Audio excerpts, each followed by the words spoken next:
ठीक है। तो जैसा आप लोग का पहला सवाल है कि सवाल आप लोग का ये है कि सर BS6 गाड़ी में माइलेज कैसे बढ़ाते हैं, क्यों? यही सवाल है ना आप लोगों का?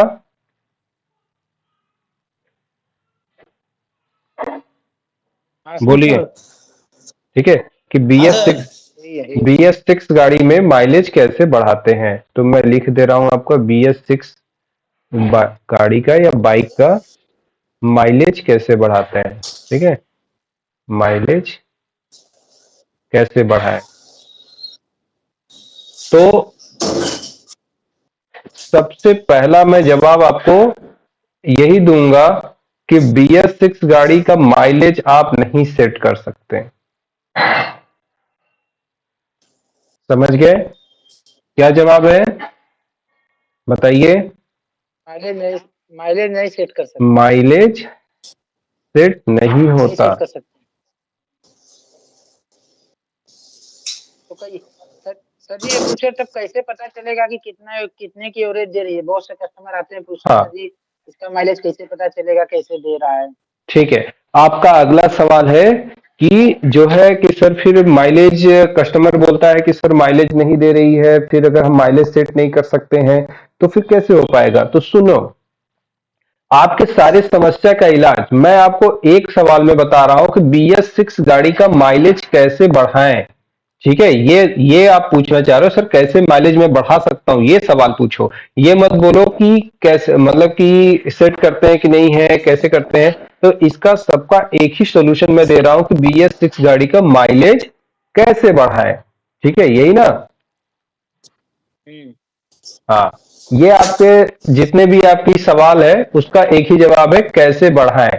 तो चलो, इसका जवाब सबसे पहले है कि मैं 5 से 6 लाइनों में आपको दूंगा, जिसमें सबसे पहला है BS6 गाड़ी का माइलेज बढ़ाने के लिए कुछ काम करने पड़ते हैं। नंबर 1 पे आता है आपका टैपेट सेटिंग। ठीक है, टैपेट सेटिंग, समझ गए? टैपेट सेटिंग जी अगर आपको आता है और आप ईमानदारी से टैपेट सेटिंग करते हैं तो गाड़ी का माइलेज बढ़ेगा।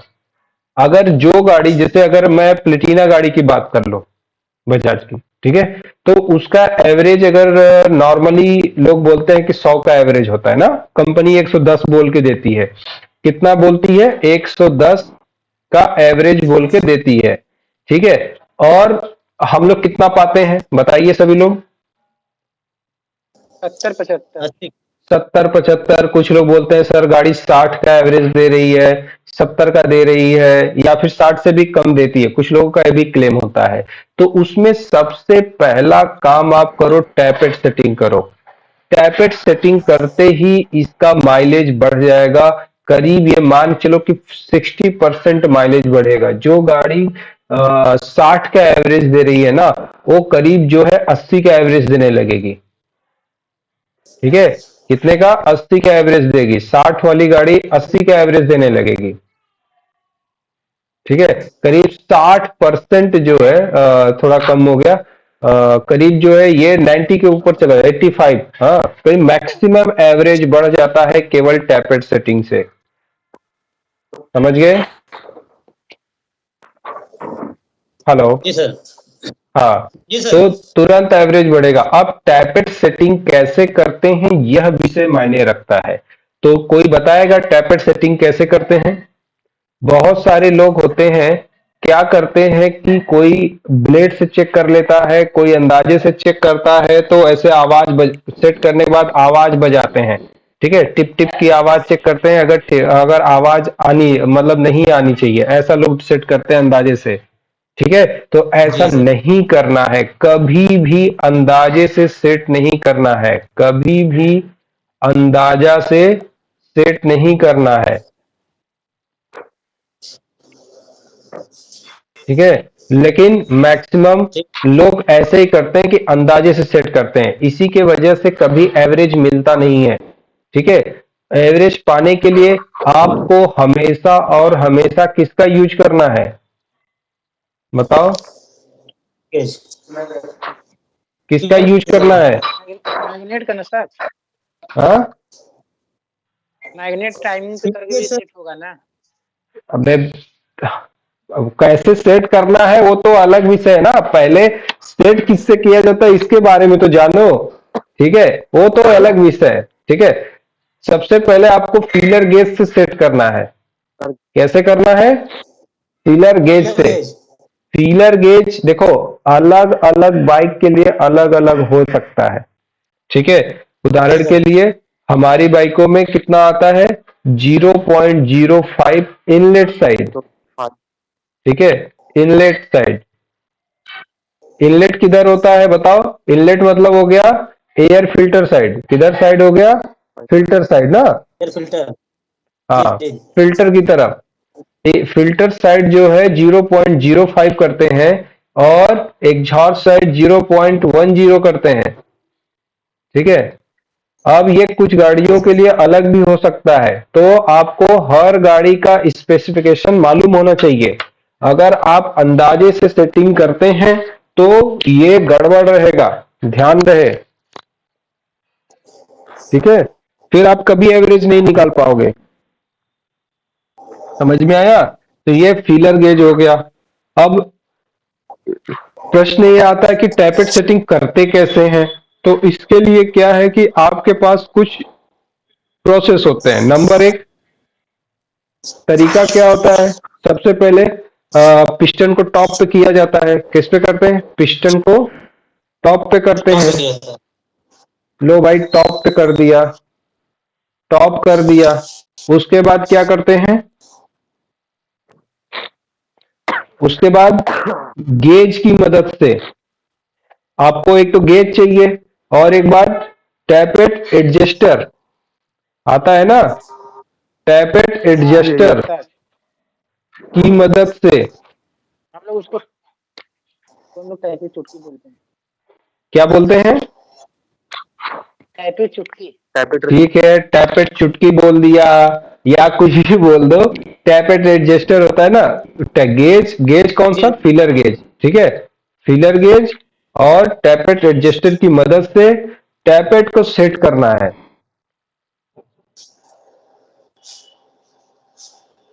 सेट करना है। देखो मैं फिर से बता रहा हूं, आप कितनों बड़े उस्ताद रहो, ठीक है, होता है ना मार्केट में एक एक सबसे बड़ा उस्ताद होता है भाई, जहां कुछ नहीं होता उनके पास ले जाओ बना देंगे। जितने बड़े उस्ताद होते हैं वो सब फीलर गेज का यूज करते हैं। उनको मालूम है कि हम फीलर गेज नहीं लगाएंगे तो कुछ नहीं होगा। वो आपको जाने के बाद ना चोरी से गाड़ी बना लेते हैं और आपको बताते नहीं कि हमने फीलर गेज लगाया था। ठीक है, तो हमेशा और हमेशा आदत डालने की फीलर गेज से ही करना है। और इसके लिए क्या करना है कि देखो ये फीलर गेज मार्केट में 5 नंबर 10 नंबर मतलब 0.05 नंबर और 0.10, तो मार्केट में जाओगे ना बड़ा बड़ा साइज का आता है, करीब 8 8 10 10 इंच का आता है। तो उसमें से 6 7 ब्लेड ले लो। ब्लेड लेके आओ अपने पास रखो, हर एक ट्रॉली पे होना चाहिए या फिर कंपनी से खरीद लो। तो हर एक ट्रॉली पे ये टैपेड एडजस्टर और गेज होना चाहिए, क्योंकि प्रत्येक सर्विस में आपको टैपेड एडजस्ट करना है। अच्छा, लड़के क्या करते हैं कि टैपेड की जगह वो सब आवाज मिलाते हैं। वो सोचते हैं कि गाड़ी से आवाज नहीं आनी चाहिए। अगर गाड़ी से आवाज नहीं आ रहा है तो हमारा टैपेड सेट हो गया। सही बोल रहा हूं मैं? जी सर। तो भैया आवाज नहीं मिलाया जाता। अगर आप फीलर गेज से, बहुत सावधानी से मेरी बात सुनो, फीलर गेज से अगर आप टैपेट मिलाओगे और बजा कर चेक करोगे तो मतलब गाड़ी स्टार्ट नहीं करना है। अगर हाथ से अगर टैपेट ऊपर नीचे से बजाओगे ना तो आपको आवाज आएगा, आपको लगेगा हमारा टैपेट ज्यादा लूज है। तो आप चिंता करने की जरूरत नहीं, जो फीलर गेज बताएगा वही सही है। अब प्रोसेस क्या है? जब भी फीलर गेज से आप सेट करेंगे, सेट करते समय फीलर गेज जो है ना तो टाइट जाना चाहिए ना तो लूज होना चाहिए। समझ गए? ना तो जी टाइट सर। इंटर करना चाहिए ना तो लूज, ये प्रोसेस होता है। ठीक है, ओके, चलो। अब अगला स्टेप आता है आपका, एक तो आपने टैपेट सेट कर दिया, दूसरा आता है spark plug cleaning. Spark plug cleaning. Spark plug cleaning क्या होता है बताएं? प्लग को साफ करना है सर। कैसे साफ करते हैं? हम लोग तो बालू कागज से साफ करते हैं सर। हाँ, बालू और एक पेपर है से। बालू जी पेपर से जिसने, या रेग क्या बोलते हैं, रेग मार्क पेपर बोलते हैं ना उसको, अगर इन सब जी का जी प्रयोग कर लिया, तार से साफ कर लिया, हेक्सा ब्लेड से मिलाते हैं कुछ लोग, जो लोग इस जी जी प्रकार से स्पार्क प्लग क्लीनिंग करेंगे, उनका गाड़ी कभी एवरेज नहीं देगी। मैं लिख के दे रहा हूं, बोलो तो मैं आके उसको मोहर मार दूं। ठीक है। स्पार्क प्लग जी सर। क्लीनिंग हमेशा स्पार्क आपके कंपनी में रखा होगा। ठीक है। स्पार्क प्लग मशीन से करते हैं। किससे करते हैं? मशीन से। Sorry, spark plug cleaning machine से करते हैं ना। अगर इस मशीन से सफाई करोगे, हाँ हाँ सर।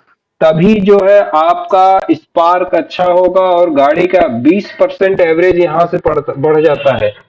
यानी कि प्लेटिना जो अभी 80 का दे रही थी, वो आपका जो है 85-90 के करीब पहुंच जाएगी अब। समझ गए? अब गाड़ी जी पचासी सर। नब्बे के एवरेज देने लगेगी, सिर्फ दो काम करने से। क्या क्या? आपका टैपेट सेटिंग और स्पार्क प्लग क्लीनिंग, वो भी मशीन से। इसके अलावा इसका गैप मिलाना होता है। गैप मिलाओ। गैप किससे मिलाएंगे? अलग अलग स्पार्क प्लग के लिए अलग अलग गैप होता है। यहाँ पे 0.08 हम लोग मिलाते हैं। गैप मिलाने के लिए कौन सा गेज यूज करते हैं? बताओ। स्पार्क प्लग का गैप सेट करते हैं। जी सर। उस जिससे सेट किया जाता है उसका नाम क्या है? अंदाजे से कर लेते हैं साहब। बोलो, हम तो अंदाजे से पीट पाट के कर लेते हैं। बोलो बोलो, कितने लोग अंदाजे से करते हो? कोई सर कोई सर पेचकस से हल्का सा उसका गैप चाड़ के उसके बाद कपड़ा से नाप के हम लोग लगाते हैं सर, नापने वाला बेटा तो नहीं पता। बेटा, अगर आप पेचकस से मिला रहे हो, कपड़ा से मिला रहे हो, तो मैं रियली मैं बता रहा हूं, फिर आप ये उम्मीद करो कि साहब जो है हमको एवरेज चाहिए, तो कभी नहीं कर सकते तुम। अगर आज के बाद अगर किसी ने ऐसा किया, तो फिर ऐसा समझ लो कि आप सभी लोग कान पकड़ लो, अभी से ऐसा नहीं करना है। ठीक है सर। ठीक है। अभी भी कोई कहता कि नहीं हम साहब ऐसे करेंगे, तो मुझे बताओ, फिर आप मिस्त्री नहीं हो यार। ठीक है, फिर आप मिस्त्री नहीं हो, आप गाड़ी नहीं बनाते। मैं रियली मैं बता रहा हूँ, अगर जिसने भी आपको ऐसा सिखाया ना, वो बहुत गंदा है। फिर मैं रियली मैं बता रहा हूँ, अगर इस प्रकार से काम कर रहे हो यार, आप पेचकस से स्पार्क प्लग सेटिंग कर रहे हो, ऐसा नहीं करना है। इसके लिए आप वायर गेज खरीद लो यार, मार्केट में हजारों वायर गेज मिलते हैं। ठीक है, वायर गेज मिलता है। ठीक है, वायर गेज बहुत जाके ज्यादा। खरीद लो। उसमें अलग अलग नंबर रहता है, उसमें 5-6 ब्लेड भी होती है। ठीक है, उससे काम करो यार, वायर गेज डाल के नापो। 7 नंबर जो है शायद नहीं जाएगा, या टाइट जाएगा, 8 नंबर फ्रीली चला जाता है ना, अगर उसमें वायर गेज इस प्रकार से उसमें नंबर लिखा रहता है। ऐसे होता है, देखो मैं बता दे रहा हूँ। ऐसे ऐसे वायर बने होते हैं, ऐसे वायर लगे होते हैं। किसने किसने जी देखा जी है? यहाँ पे नंबर जी लिखा सर। रहेगा, 08, 09, 07, 06, ऐसे लिखा रहता है ना। जी जी हाँ, चाकू की तरह होता है। इसमें इसमें कुछ ब्लेड भी लगी होती हैं। जो जरूरत हो जिस ब्लेड की, उस ब्लेड को निकाल के हम लोग काम करते हैं। ठीक है। तो यहाँ पे जी क्या है कि आपको ऐसे नंबर, तो इसका गैप वायर गैस से चेक किया जाता है। ये कितने का आता है? 30-35 रुपए का आता है यार। किसी भी दुकान पे चले जाओ हार्डवेयर का, जहाँ पे ऑटोमोबाइल का है, वहां पे आपको दे देगा। जितना चाहोगे उतना मिल जाएगा। ये हर एक ट्रॉली पे होना चाहिए। लेकिन मैं देखता हूँ कि ट्रॉली तो छोड़ो, वर्कशॉप में ही नहीं रहता। क्यों? बस सही है सर। बोलो। बकर बजाज। जी सर। हाँ। ठीक है। तो ये सारी चीजें ध्यान में रखो। तो यहां से आपका एवरेज ऐसे बढ़ता है किसी भी गाड़ी के लिए। अगर आप ये दो काम करोगे ना यार, देखो अगर गाड़ी सर्विस में आती है ना, अगर ये दो काम कर दोगे ना, कस्टमर तुम्हारे हमेशा खुश रहेगा। मतलब वो उसको लगेगा ना उसके गाड़ी का सर्विस हुआ है। नहीं तो ना आपका, आप लाख कर लो अच्छा, कुछ भी फर्क नहीं महसूस होता आफ्टर सर्विसिंग। अगर ये दो काम कर दोगे ना, गाड़ी इतनी स्मूथ चलती है, कोई जवाब ही नहीं। जो लोग ये चीज फॉलो करते होंगे उन्हें मालूम है। ठीक है। अगला जो अगला जो आता है ना, वो ये होता है आपका चैन का फ्री प्ले। अब देखो कुछ फ्री प्ले होते हैं, चैन का एडजस्टमेंट, चैन टाइट नहीं होनी चाहिए, समझ रहे हो मेरी बात को। अगर चैन का फ्री प्ले आप मतलब चैन का स्लैकनेस आप एडजस्ट नहीं करते हो ना, अगर चैन टाइट है तो गाड़ी कभी एवरेज नहीं देगी, ये बात नोट कर लेना। इसके अलावा क्लच का free play, clutch free play, इसके पीछे शोर हो रहा है, माइक ऑफ कर लीजिए। क्लच का फ्री प्ले हो गया। इसके अलावा जो है थ्रोटल का फ्री प्ले हो गया, ठीक है। थ्रोटल फ्री प्ले के बाद आपका और क्या हो गया, ब्रेक का फ्री प्ले हो गया। ये सब प्रॉपर होना चाहिए ना। बहुत छोटा छोटा काम है, कोई अगर ये बोले कि साहब ये सब बहुत कठिन काम है, तो मैं तो नहीं मानता ये कठिन काम है। बताओ ये कठिन काम है क्या, फ्री प्ले एडजस्ट करना? कोई बता दो। ये तो हर सर्विस में करना होता है ना, क्यों? हाँ सर, ये तो हर सर्विस में करना ही है, तो इसे अच्छे से मिला दो। एवरेज पाना है ना आपको, ये तो आपको काम करना हाँ है। एक डी ऑप्शन है आपका सॉकर। देख भाई, अगर आपका सॉकर हार्ड है, ठीक है, तो गाड़ी का एवरेज का इशू आएगा। अच्छा, चैन में एक चीज और ध्यान रख लेना, चैन एडजस्टमेंट करते समय कई बार जो है ना, जो व्हील का अलाइनमेंट है हम सही नहीं करते। चैन में जो एडजस्टिंग मार्किंग होती है दोनों तरफ से, left hand side right hand side, आप देखोगे तो ऊपर एक मार्किंग लगी होती है ना, सर। दोनों तरफ नंबर्स, ऐसे ऐसे नंबर्स भी लगे होते हैं। ये मार्किंग जितने नंबर पे लेफ्ट हैंड साइड पे उतना ही दूसरी तरफ होना चाहिए। कैंची पे लगा होता है ऐसा मार्किंग ना, जिसको हम लोग स्विंग आर्म बोलते हैं। हाँ, लगा रहता है सर। हाँ, तो ये प्रॉपर जितना इस तरफ है उतना दोनों तरफ होना चाहिए। अगर आपने इसको प्रॉपर सेट नहीं किया है तो भाई भूल जाना कि आप एवरेज पाओगे। जो अभी 80 का एवरेज पहुंचे थे ना, वो घट के फिर से 70 आ जाएगा, समझ गए? जी सर। हाँ, तो क्योंकि रीजन क्या है ना कि अगर आपने इसको अगर उल्टा कर दिया ना, तो आपका जो व्हील है, पहिया है, वो अलाइन ही नहीं होगा, ठीक है। या चैन जो आएगा ना, चैन का स्प्रॉकेट कटना शुरू हो जाएगा, तो पावर जो आती है इंजन से वो आपके चैन स्प्रॉकेट को काटने में, और व्हील डिसअलाइन हो जाता है, जिससे आपका एवरेज पे फर्क आता है, सीधे फर्क आता है ये, ठीक है। तो इतनी चीजों को आपको ध्यान रखना है। अगर इतना काम कर दोगे ना, तो कोई भी गाड़ी रहेगा वो एवरेज देगा, ठीक है। ठीक है सर। हाँ, हाँ, तो ये आपको काम करना है। इसके अलावा कुछ छुटपुटिया काम भी होते हैं, ठीक है।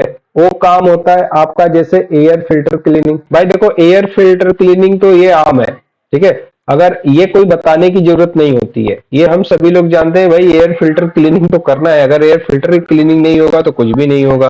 ऑयल फिल्टर क्लीनिंग होना चाहिए आपका, मतलब ऑयल फिल्टर क्लीनर है तो ठीक है, नहीं तो उसको साफ सुथरा रखें। इंजन ऑयल हमेशा ओरिजिनल होना चाहिए, सही बात है। जिस गाड़ी के लिए जो इंजन ऑयल बना है वही डालिए। गलत इंजन ऑयल डालेंगे तो भी इंजन के परफॉर्मेंस में फर्क पड़ता है। इतना काम अगर आप, ये 8-10 काम अगर आप कर लेंगे, तो आपका जो प्लेटिना गाड़ी है, जो आप 100 का एवरेज पाते हो, वो 110 का एवरेज देगी। कितने का एवरेज देगी? 110। 110। 110 आप जिस दिन गाड़ी निकाल लोगे, मुझे फोन करके बता देना कि हाँ साहब, आपने जितना काम कहा था वो काम करने के बाद मैं 110 का एवरेज पाया हूं, ठीक है।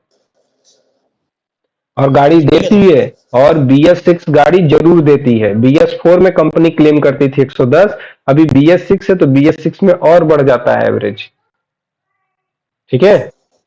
इस चीज का ध्यान। सर ठीक है। हाँ जी। क्या है कि पल्टीना जो नई मॉडल है हम्म, BS6 नई पे तो देनी चाहिए ना हम्म। 110 की एवरेज, 70-80 पे जाके ही मतलब क्यों रुक जाती है? कैसे आपने चेक किया था?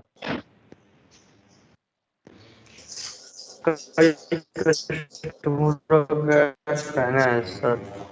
नहीं, इसमें नहीं दिया। बसर बजाज सुनिए, जब नया गाड़ी आता है तो उसकी PDI करनी पड़ती है। क्या करनी पड़ती है? यही। PDI। PDI करते समय PDI चार्ट आपने देखा है? जी सर। सर समझ आप रही है सर। आपका सवाल ये है कि नई गाड़ी आने के बाद भी हम एवरेज चेक करते हैं तो नहीं देता, ठीक है। नहीं तो नई गाड़ी तो आती है, बट वो लॉट में आती है, तो उसके बाद हमें सेट करना पड़ता है, उसकी पीडीआई करनी पड़ती है। पीडीआई प्रॉपरली कर लो जैसे जैसे उसमें लिखा है, उसके बाद गाड़ी आप सिंगल आदमी बैठ के चलाओगे, गाड़ी जो है 100 का एवरेज देगी। अगर नहीं दे रही है जी तो मतलब इशू कुछ होगा, ठीक है। तो उसे आप प्रॉपरली सेट करें। और मैं रियली मैं बता रहा हूं, गाड़ी देती है, प्लेटिना गाड़ी 100 का एवरेज देती है। आप कई लोगों के मुंह से सुने होंगे, जी जी। ठीक है। हमारी इ- अभी हमारी मेरे पास प्लेटिना है सर, हमारी प्लेटिना 90 दे दी है। कितना? 90 का एवरेज दे दी सर। अभी हमारी प्लेटिना है, पुरानी मॉडल BS4 है। अभी हम हाँ, लिए थे अपने खाते में, तो 90 का एवरेज दे रही है सर मेरी प्लेटिना। बिल्कुल गाड़ी देती है। आप जितना भी कंपनी क्लेम करती है ना, वो मिलता है। इवन दो मैं आपको बताऊं, मेरे पास दो दो प्लेटिना गाड़ी है, वो भी 2001 7 मॉडल की है, एक 13 की मॉडल की है। तो हम आज भी मेरा गाड़ी नंबर 1 का परफॉर्मेंस देती है। ये चीज है, क्योंकि हमको जानकारी है ना। मैं कभी भी सर्विस सेंटर पे जाता हूँ अपने बाइक का काम कराने के लिए ना, तो मैं ये जितने पॉइंट है ना, मैं सब चेक कराता हूँ। जितना पीरियोडिक मेंटेनेंस का काम है, मैं वो सारा कराता हूँ। क्योंकि मैं ऑलरेडी 450 रुपए जी पे सर। कर रहा हूँ, तो मैं सब कुछ कराता हूँ। भाई मेरा काम ये इतना काम करना है, काम करके दो। तो जब मेरे सामने आप ये 10 काम पे तो ज्यादा मैं फोकस करता हूँ, बाकी अगर कोई रहा तो भाई कर लो, ठीक है। तब उसके बाद तब जाके एवरेज गिरता है। और न्यू गाड़ी में क्या है ना कि अभी एक चीज और भी है।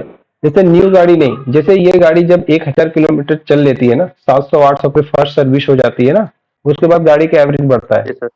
100%, ठीक है। इस चीज का ध्यान अच्छा सर, रखिए। ये इसका एडवांस जब समय हो रहा है, हम्म। इसका एवरेज मतलब किसी भी गाड़ी का कितने क्यों लग रहा है? क्या? जैसे गाड़ी में सर्विस में कराया फर्स्ट सर्विस, फिर नहीं दूसरी सर्विस के पहले बसर मतलब बजाज, आपने आप माइक थोड़ा पास करके बोलो। सर, माइक पास करके बोलो। मैं ये बोला हूँ कि जैसे सर मैं ये बोला हूँ कि जैसे फर्स्ट गाड़ी की सर्विस हो रही है, ठीक, हम्म। पलटीना हुआ चाहे अदर कोई भी गाड़ी हो, हम्म। पल्सर हुआ, तो उसमें थोड़ा एवरेज बढ़ रहा है, फिर सेकंड सर्विस में बढ़ रहा है, इसका क्या रिस्पॉन्स है? नहीं नहीं नहीं, एफएडब्ल्यू मतलब ये नहीं है कि मतलब ना ना ना ना, आप केवल फर्स्ट सर्विस तक की बात होती है, उसके बाद नहीं। फर्स्ट जी जी सर्विस में होता क्या है कि फर्स्ट सर्विस में दौरान, क्योंकि जो व्हीकल्स कंपनी में बनती है ना, वो टेस्ट मतलब कि जी सर। चल रनिंग रनिंग में नहीं होता है। तो फर्स्ट सर्विस में आप देखोगे। आप क्या काम करते हो, पहले अपना डिजिग्नेशन बताओ, आप एडवाइजर हो या मिस्त्री हो?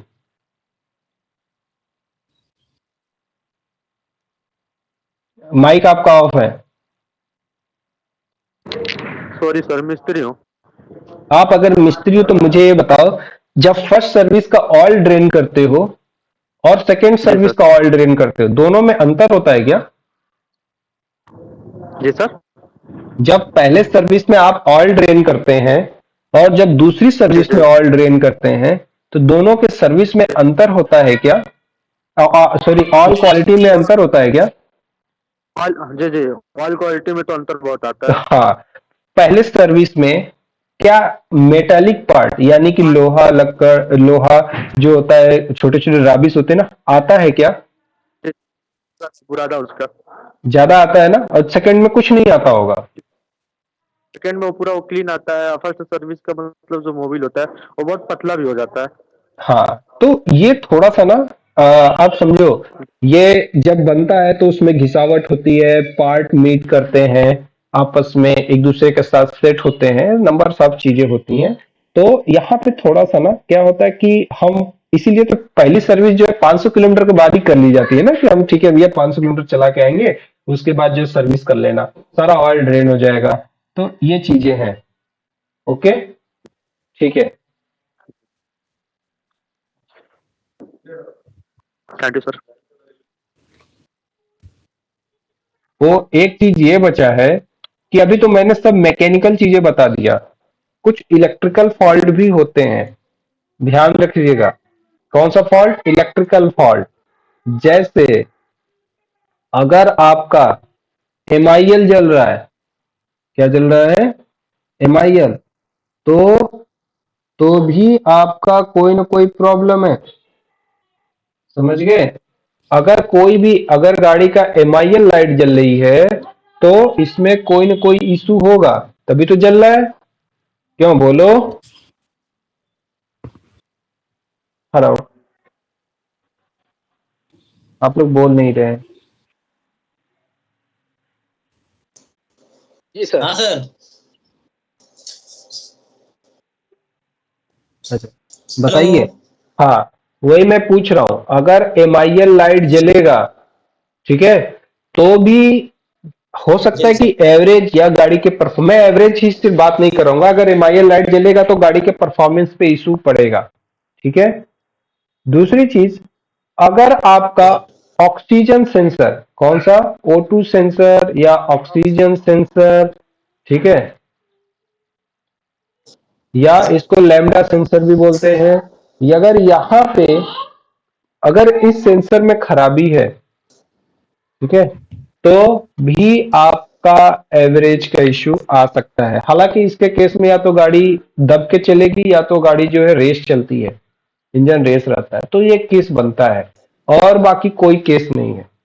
अगर इलेक्ट्रिकल फॉल्ट आएगा तो MIL जल जाएगा, तो आपको गाड़ी को जल्दी जल्दी सर्विस सेंटर पे लाना है, ठीक है। और आप उसे क्या करेंगे, कोड को देखकर जो भी आपके डायग्नोस्टिक टूल है उसका प्रयोग करके आपको प्रॉब्लम को सॉल्व करना है, ठीक है। या अगर आपके पास ये अगर जानकारी है कौन सा सेंसर क्या काम करता है, कैसे काम करता है, ठीक है, अगर वो फॉल्ट हुआ तो किस प्रकार का बिहेवियर करेगा, तो उसके अकॉर्डिंग आप जज कर सकते हैं, जज करके आप प्रॉब्लम को सॉर्ट आउट कर सकते हैं, ठीक है।